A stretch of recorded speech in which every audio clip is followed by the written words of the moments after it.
Imagina um reality show, mas em vez de eliminar participantes, os cientistas acompanham pessoas por anos para descobrir o que faz umas adoecerem e as outras não. Esse reality existe e se chama Estudo de Cohort. Olá pessoal, sejam bem-vindos ao Ciência em Pauta. Hoje o tema é essencial para quem estuda epidemiologia, o estudo de Cohort, um método que transforma a observação em descoberta. E para isso o time está completo. Meu nome é Carol. Meu nome é Salad. Meu nome é Elmo. Meu nome é Gabriele. Meu nome é Lavínia. Meu nome é Jonathan. E o meu é Cícero. O estudo de Cohort é um estudo observacional longitudinal, que consiste em separar um grupo com as características da pesquisa e esse pesquisador vai definir também um tempo em que esse grupo vai ser observado. E essa observação vai ter relação entre a exposição e o desfecho. O que seria essa exposição e desfecho? Seria no caso que ele vai observar. Muito comum acontece no surgimento de alguma doença que vai ser estudada. Em outras palavras, né, que Salad quis dizer que a gente pode fazer comparações, né, de quem está exposto a um fator de risco e quem não está, né, para ver como é que isso afeta o resultado ao longo de vários anos, né, de longo prazo, né, e é como assistir uma série que mostra o que vai acontecer com os personagens anos depois, né, só que aqui a gente vai se mostrar real, provadamente científico. Quando a gente fala, né, do estudo de Cohort, a gente precisa estudar, entender os outros desenhos também, os outros tipos de estudos.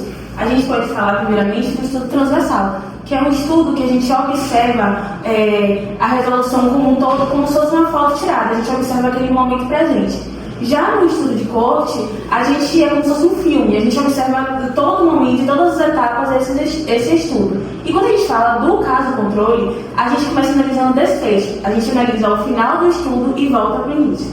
E aproveitando esse exemplo que a Gabi deu de trazendo uma questão cinematográfica, você aplicaria também como se fosse uma série, né? Tipo, a cada episódio pode mudar como vai ser destrinchado de uma melhor forma. Então você vai ser observado como uma série, mas a cada episódio você está pensando que está indo de um jeito, mas podem vir fatores que podem influenciar.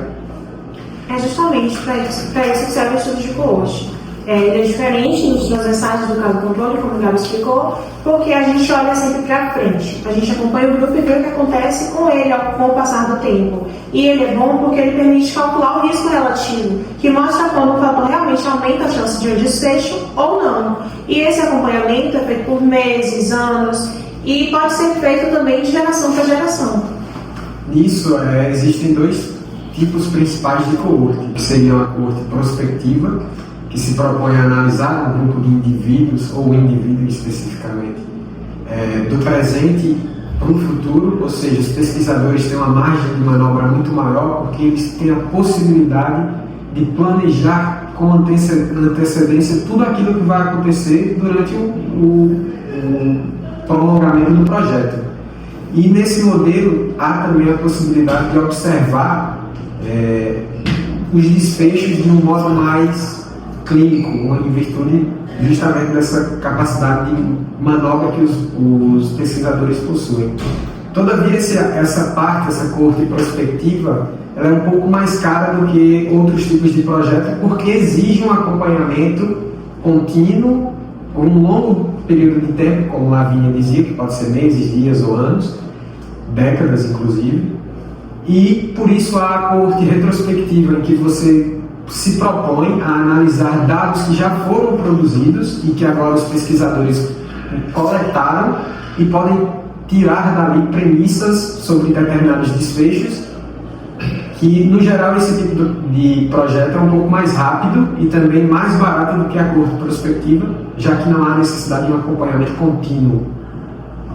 Bom, as etapas elas incluem vários fatores. A pessoa, basicamente, ela pode variar bastante de acordo também com a quantidade, selecionar a população, qual população, seu público-alvo, também tem esse fator. Também a questão da exposição e não exposição pode ser um fator de risco, um tipo de característica. E também, muito importante, é acompanhar todo esse processo dessa população, porque é nesse viés que vai ser analisado os fatores, basicamente, e também analisar principalmente o desfecho final. E um ponto muito interessante e uma chave para mudar tudo é acompanhar e controlar essa tendência de todo esse fluxo da população em meio a esse tipo de estudo. E também, especialmente, o de perda de segmento.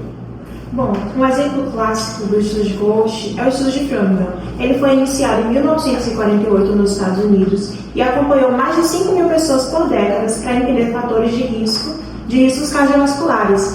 Esse é um caso de coorte prospectivo e acompanha gerações familiares diferentes por diferentes décadas.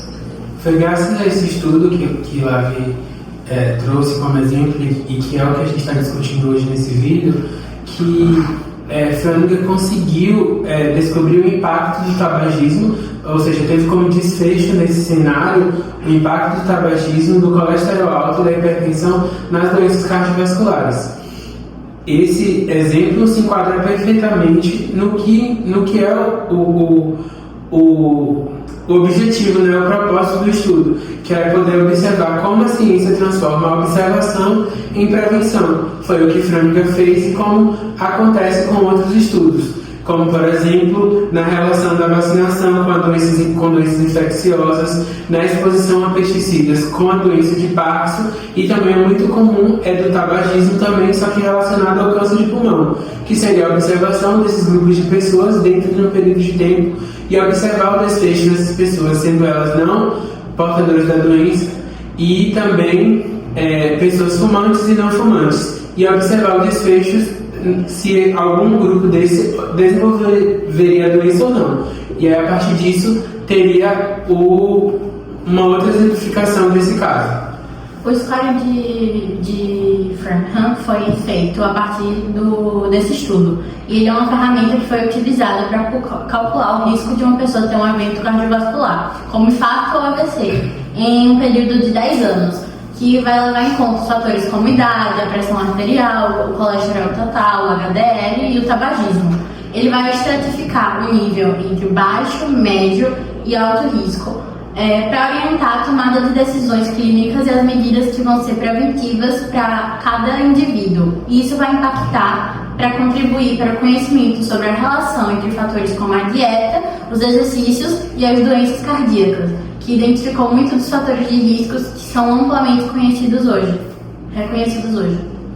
Isso, fez as vantagens, né? A gente está, como bem disse Carol Sá, está a possibilidade de estudar várias doenças, né, a partir de uma mesma exposição e entender essa ordem entre causa e efeito, né? E acompanhar a longo prazo como é que essas doenças crônicas evoluem e como doenças que são crônicas tratadas, né, como por exemplo a diabetes, e que pode evoluir lá na frente para um quadro hipertensivo, né, ou condições mais específicas, né, como a gente tem um exemplo da epigenética, que só consegue ser feito aí ao longo de gerações, né, esse estudo, né, que vai analisar essa parte de metilação de DNA que pode ser passado aí ao longo de gerações, só pode ser feito com o estudo de coorte. É um caso bem específico que só esse estudo pode ser acompanhado através dele, né? Entre as desvantagens também, então falando um pouco sobre as vantagens, né, existem as desvantagens, as limitações desse estudo. Uma das primeiras limitações é o custo. Você precisa desembolsar um valor muito grande para realizar esse estudo. Outra desvantagem é o acompanhamento por um longo período de tempo, né? É um estudo que você leva anos, décadas para ser realizado, para você ter realmente uma comprovação, uma eficácia 100%. E também tinha o viés, né, que são as perdas de participantes por seleção. E a gente entra até no aspecto do estudo, né, de Framingham, que ele dura décadas para ser concluído. Então, muitos pacientes acabam morrendo, muitos participantes, no caso, acabam morrendo, falecendo, alguns se mudam. Então, ocorre aquela dissolução daquela população inicial do estudo. Então, como existem as vantagens, existem desvantagens também. Aí, nessa linha de pensamento, existem também os fatores de confusão, que são variáveis capazes de influenciar o desfecho, mesmo que elas não participem diretamente da exposição principal. Ou seja, elas podem dar a impressão de que existe uma relação entre aquilo que foi exposto e o resultado, quando na verdade um outro fator que você não consegue perceber a priori intervém nesse desfecho, de modo que cria uma falsa verdade, um falso conhecimento.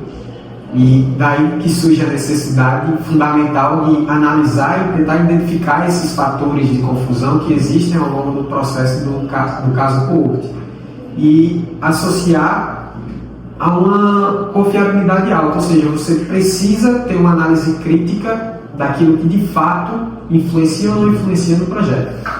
É aí que fica aquela dúvida, aquele ponto de interrogação, porque hoje em dia tudo é rápido, tudo é muito superficial, e será que esse estudo em coorte, como é muito detalhado, tem aquele tempo de estudo longo, será que hoje em dia esse tipo de estudo seria bem avaliado, seria conclusivo para a população que hoje vê tudo muito rápido?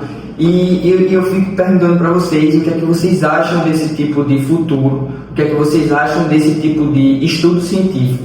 Coloca aí nos comentários o que é que vocês acham e obrigado.